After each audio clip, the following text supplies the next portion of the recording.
Jordan Evans ar tafliad. Venables. Y croesiad I gyfeiriad Hayes. Hayes yn camreoli ergyd. Nid felly Les Davies fel bwled I gornel y rhwyd. Gol cynta Les Davies i'r Bala. Wel, Hayes yn reoli'n dda yn asmonach o ergyd, ond edrychwch ar yr ergyd yna gan Les Davies. Stuart Jones yn clirio ymhell lawr ca. Mae'r bêl yn syrthio'n garedig I Nathan Burke. Burke at Les Davies!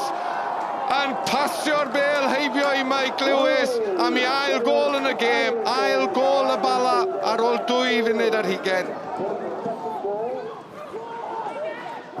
Greening yn lledu'r chwarae ac yn dod o hyd I Paul Morgan. Trad chwym ganddo fe.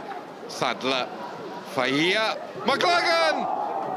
Mor agos a sgorio I 7fed gol y tymor hwn. Prif sgoriwr y Barri. 6-8 gol y Barri yn uwchgyngor Cymru JD. Les Davies lawr yr asgell bella. Burke.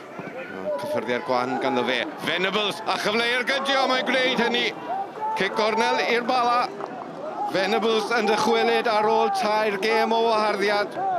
Venables wedi bod yn brif sgoriwr yn uwchgyngor Cymru ar sawl y chlysur. O camgymeriad gan Paul Morgan yn rhoi'r cyfle I Hayes. Hayes yn gryfach na'r amddiffynwr yn yr gydio. Ond arbediad cymarol rhawdd yn y diwedd I Mike Lewis.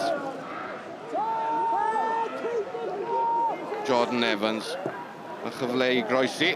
At Les Davies! Wel, Les Davies a Colin Kidd yn dybio ni yn teimlo bod wedi colli cyfle I raidd o fan hyn I sgorio hat-trick yn y gêm yma.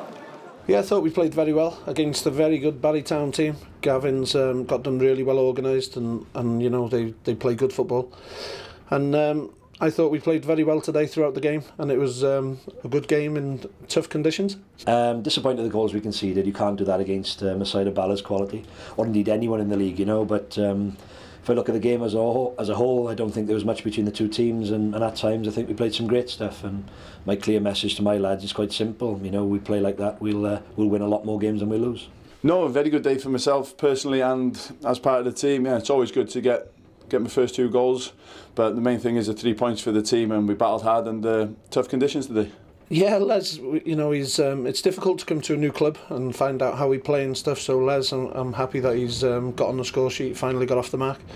But it's not just his goal scoring, he's bringing other people into play as well, so you know, his all-round performance was very good, and obviously capped off by 2 good goals as well.